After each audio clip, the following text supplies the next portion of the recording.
ये कहानी शुरू होती है आज से लगभग 500 साल पहले, जब लगभग पूरे भारत पर मुस्लिम सम्राटों का कब्जा था। एक तरफ शाहजहां तो दूसरी तरफ आदिल शाह और दक्कन के सुल्तान अब्दुल कुतुब शाह। एक देश जहां पर हिंदुओं का घर था, वहां पर पूरी तरह से मुस्लिमों और पुर्तगालियों का कब्जा था।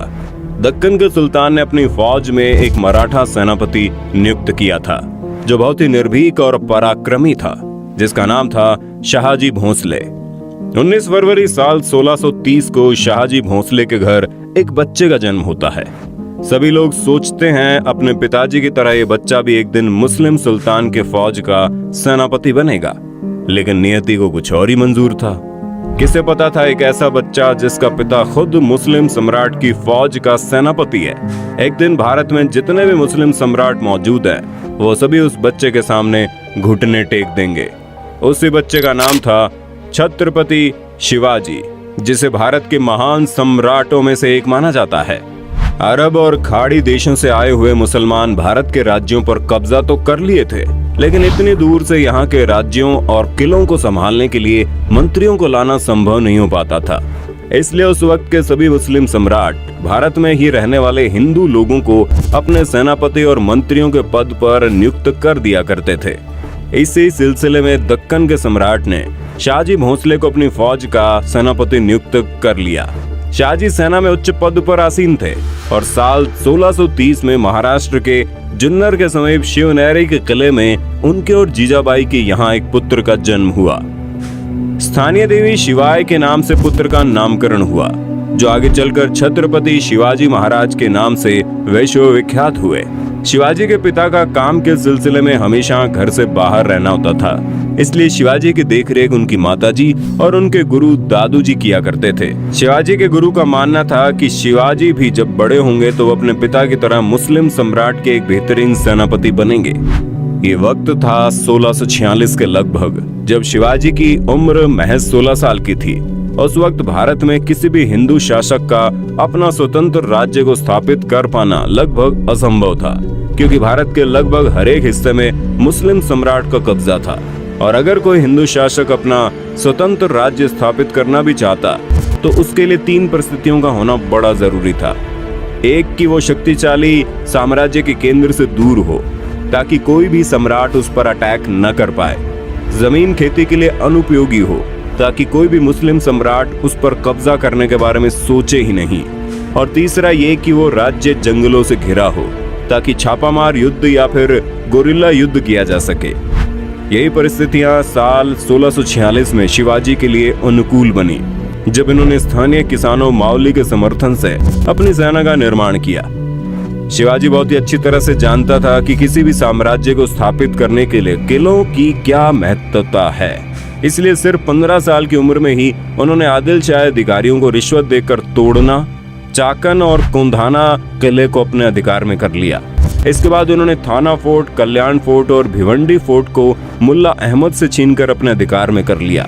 इन घटनाओं ने आदिल शाही साम्राज्य में हड़कंप मचा दिया कि आखिरकार ऐसा कौन आ गया जो मुस्लिम सम्राट किस साम्राज्य में दखल अंदाजी कर रहा है। जैसे उन्हें पता चला कि ये काम कोई और नहीं बल्कि शाहजी भोंसले का बेटा शिवाजी कर रहा है। शिवाजी को रोकने के लिए उनके पिता को गिरफ्तार कर लिया गया। इसलिए शिवाजी ने अगले 7 साल तक आदिल शाह पर सीधा आक्रमण नहीं किया। शिवाजी ने लगभग 7 सालों का इंतजार किया और धीरे धीरे अपनी सेना को बढ़ाता रहा। एक वक्त ऐसा आया जब उसने एक एक करके 50 से ज्यादा किलों को अपने नाम कर लिया। धीरे धीरे शिवाजी का प्रभाव बढ़ने लगा। अब लोगों को यह महसूस होने लगा था कि कोई तो ऐसा है जो मुस्लिम सम्राट को टक्कर देने वाला है।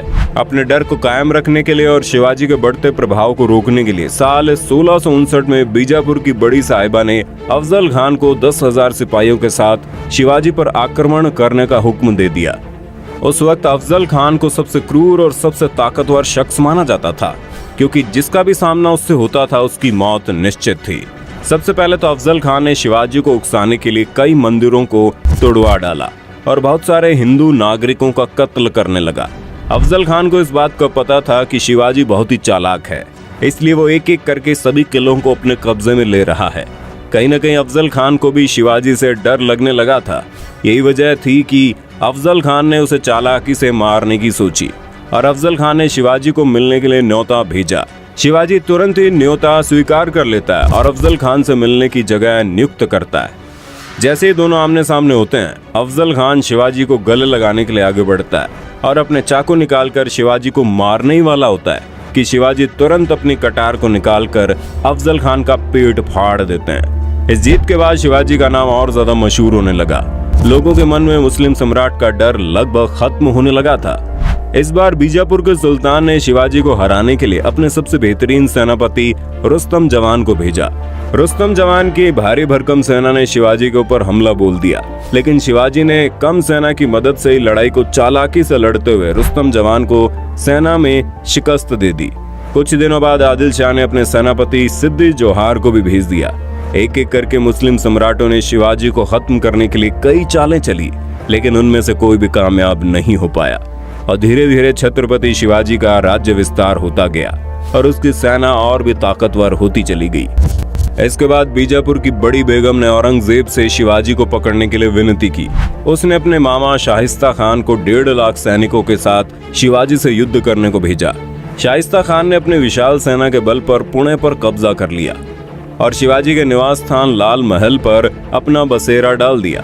शिवाजी ने चालाकी से अपने 400 सिपाहियों को साथ शादी के बारातियों के वेश में पुणे में प्रवेश कर लिया और रात के समय उन्होंने सीधे शाहिस्ता खान के ऊपर खतरनाक हमला बोल दिया। शाहिस्ता खान ने जैसे ही देखा उनका सामना छत्रपति शिवाजी से हो रहा है, वो डर के मारे खिड़की से कूदकर अपनी जान बचाकर भागने लगा, लेकिन शिवाजी की तलवार के खतरनाक वार से बच नहीं पाया।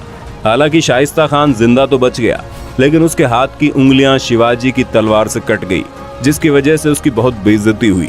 अब तक शिवाजी का साम्राज्य विस्तार बेहद ज्यादा हो गया था और उसकी सेना लगातार हो रही जीत की वजह से बेहद जोश में थी। शिवाजी ने साल 1664 तक कई मुगल सल्तनत पर हमला करके उसको तहस नहस कर डाला, जिसके बाद साल 1664 में औरंगजेब आग बबूला होकर 60 वर्षीय राजपूत सेनानायक मिर्जा राजा जयसिंह को अपने 1.5 लाख सैनिकों के साथ शिवाजी से लड़ने के लिए भेजते हैं। इस युद्ध में शिवाजी की हार हुई और उसे अपने खजाने से ढेर सारा पैसा हार के हर जाने के रूप में देना पड़ा। उन्हें अपने 9 वर्ष के पुत्र संभाजी के साथ आगरा जाना पड़ा। शिवाजी को नियंत्रित रखने के लिए पहले यह तय हुआ कि उन्हें मुगल दरबार में कोई पद दिया जाए, लेकिन औरंगजेब ने फैसले को बदलकर शिवाजी को घर में कैद करने का आदेश दे दिया। औरंगजेब नहीं जानता था कि यह गलती आगे चलकर बहुत महंगी पड़ेगी। शिवाजी ने पहले बीमारी का बहाना बनाया और अपने स्वास्थ्य को ठीक करने के आशीर्वाद के लिए साधु संतों और फकीरों को रोजाना मिठाई और उपहार भेजने की इच्छा जताई। एक दिन वो खुद श्रमिक के भेष में सामान के डिब्बे में संभाजी को छुपाकर बाहर निकाला। वो मथुरा, काशी, गया, पुरी के बाद गोलकुंडा और बीजापुर होते हुए रायगढ़ पहुंच गया। साल 1670 तक शिवाजी ने कई लड़ाइयां लड़ते हुए 4 महीनों के भीतर अपने राज्य का बड़ा हिस्सा मुगलों से वापस स्वतंत्र करा लिया। 1671 से 1674 तक औरंगजेब ने भरसक प्रयास किया कि कैसे भी करके शिवाजी को अपने अधीन कर लिया जाए, लेकिन वह ऐसा करने में पूरी तरह से असफल रहा। अपने उत्तम योद्धाओं जैसे दाऊद खान और मोहब्बत खान को शिवाजी से लड़ने के लिए भेजा, लेकिन सबको मुंह की खानी पड़ी। इसके साथ ही साल 1672 में अली आदिल शाह की मृत्यु हो गई और बीजापुर में 6 जून 1674 को हिंदू परंपराओं के साथ शिवाजी का राज्याभिषेक किया गया। वो मराठा के राजा बने और कई सदियों के अंतराल के बाद हिंदू रीति रिवाजों, तिलक, जनेऊ और वेदों के उच्चारण के बीच किसी राजा का राज्याभिषेक संपन्न हुआ। शिवाजी की महानता सिर्फ उनकी बहादुरी और युद्ध कौशल में नहीं थी, बल्कि वो एक योग्य प्रशासक भी थे। वो उस वक्त का इकलौता ऐसा राजा था जिन्होंने धर्म के आधार पर कभी किसी के साथ पक्षपात नहीं किया। उनके कई अधिकारी, यहाँ तक कि उनके व्यक्तिगत अंग रक्षकों में कुछ मुसलमान भी थे। उन्होंने कभी किसी नारी का निरादर नहीं किया, यहाँ तक कि युद्ध में हारे हुए दुश्मनों की स्त्रियों को भी सम्मान सहित वापस भेज देते थे। गोरिल्ला युद्ध, किलों का उपयोग और नौसेना का निर्माण भारत में पहली बार शिवाजी ने ही कराया था। उन्होंने 4 किलों और 2000 सैनिकों से शुरुआत की थी और उनकी मृत्यु के समय ये गिनती 300 किलों और 1 लाख से ज्यादा सैनिकों की हो गई। शिवाजी का स्वास्थ्य खराब हुआ।